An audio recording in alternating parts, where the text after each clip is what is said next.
నమస్తే, welcome to I dream. నా పేరు ప్రసాద్. ఆంధ్రప్రదేశ్లో వరుసగా సమ్మెలు జరుగుతున్నాయి. ఒకవైపు అంగన్వాడీ సమ్మె, మరోవైపు మున్సిపల్ కార్మికుల సమ్మె, మరో కొన్ని సమ్మె చేసేందుకు సిద్ధమవుతున్న మరికొంతమంది ప్రభుత్వ ఉద్యోగులు కానీ సంఘాలు కానీ.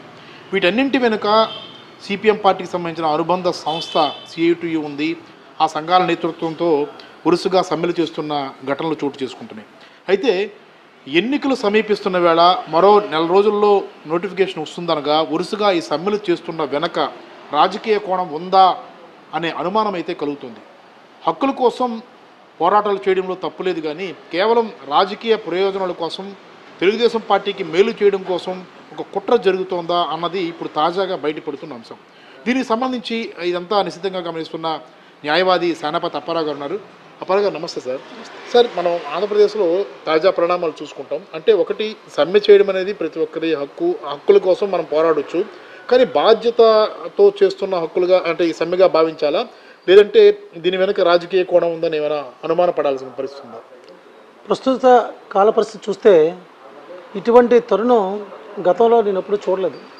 అంటే ఏ రాజకీయ పార్టీ అయితే అవ్వచ్చు, కానీ రాజకీయ పార్టీలు ప్రజల యొక్క క్షేమం గురించి పాటుపడాలి తప్పించి ఒక కుట్ర కోణంలో ఎటువంటి కార్యక్రమం చేయకూడదు.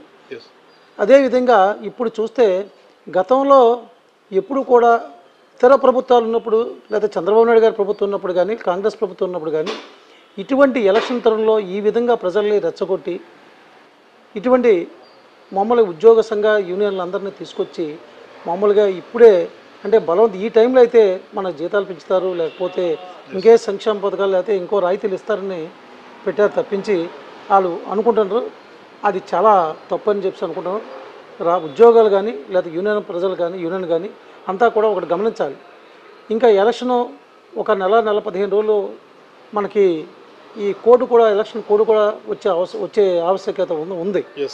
ఆ టైంలో మరి ఇటువంటి చేయడం వల్ల ప్రజలకి చాలా ఇబ్బంది కలుగుతుంది.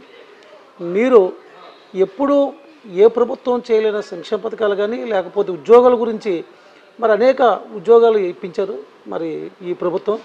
అయినా సరే ఇంకా నిరుద్యోగం ఉందని చెప్పేసి మరి ప్రతిపక్షాలు అనేకంగా విమర్శించడం జరుగుతుంది. కానీ అది భావ్యం కాదు. ఈ తరుణంలో అందరికీ ఇబ్బంది కలిగే పరిస్థితి కల్పించడం చాలా అన్యాయం. ఎందువల్లంటే ఇది రాజకీయంగా మనం మాట్లాడుకునేదే కాకపోయినా నేను ఒక్క విషయం చెప్తాను. ఎప్పుడు ఇటువంటి ప్రయత్నాలు ఇప్పుడు ఏ ప్రభుత్వం అయినా చేయకూడదు. ఎందువల్లంటే ప్రజల తాలూకా క్షేమాన్ని కోరుకోవాలి. ఉద్యోగాలు ఇచ్చామంటే ప్రజల తాలూకా క్షేమం గురించి, వాళ్ళ తాలూకా అభివృద్ధి గురించి, వాళ్ళ సంక్షేమం గురించే చూస్తాం. అందువల్ల ఈ తరుణంలో వాళ్ళందరూ చేయడం వల్ల స్వీపర్స్ ఉన్నారు, పారిశుద్ధ్య కార్మికులు, వాళ్ళందరూ చేయడం వల్ల వీధుల్లో చెత్త పెరిగిపోయి చాలా ఇబ్బంది కలదు.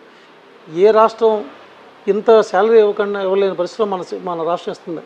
మరి అది గమనించాలని చెప్పి ఉద్యోగ సంఘ యూనియన్లందరినీ కూడా ఈ సందర్భం కోరుతున్నాం. రైట్. ఒకటి అంటే అంగన్వాడీ కార్యకర్తలకు సంబంధించి కానీ, ఆశా వర్కర్లు కానీ ముఖ్యమంత్రి జగన్మోహన్ రెడ్డి అంటే ఎన్నిక కాకముందు, గెలవక ముందు ఇచ్చిన హామీ ఏంటంటే ఖచ్చితంగా మీకు న్యాయం చేస్తామని అన్నారు.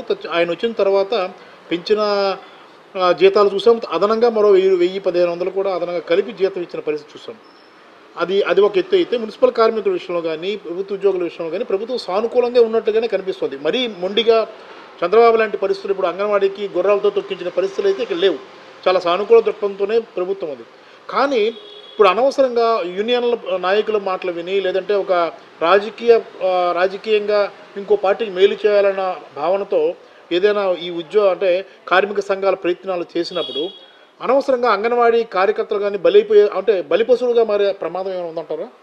100%. గతంలో చూసాం. మరి ఇప్పుడు చంద్రబాబు ప్రభుత్వం ఉన్నప్పుడు కానీ ఎప్పుడు కూడా ఉద్యోగస్తులకు జీతాలు పెంచిపోతే మన ఆనాడు మరి మన ముఖ్యమంత్రి గారు వైఎస్ జగన్మోహన్ రెడ్డి గారు పాదయాత్ర చేసినప్పుడు వాళ్ళకి అంగన్వాడీ కానీ, ఆశా వర్కర్లు చూసుకుంటే అప్పుడు ఏం జీతాలు 3000 రూపాయలు ఎంత ఉండి, ఇప్పుడు చూసుకుంటే వాళ్ళకి 10,000 రూపాయలు ఇస్తున్నారు.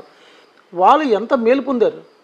అది దీని వెనకాతల ఒక కుట్రబాగు ఉంది. ఒక రాజకీయ పార్టీ ఎత్తుగడే ఇదంతా జరుగుతుందని చెప్పి అందరూ, నేను కాదు ప్రతి ఒక్కరు కూడా అనుకుంటున్నారు. ఎందువల్లంటే ఆశా వర్కర్లు కూడా జీతాలు పెంచడం జరిగింది.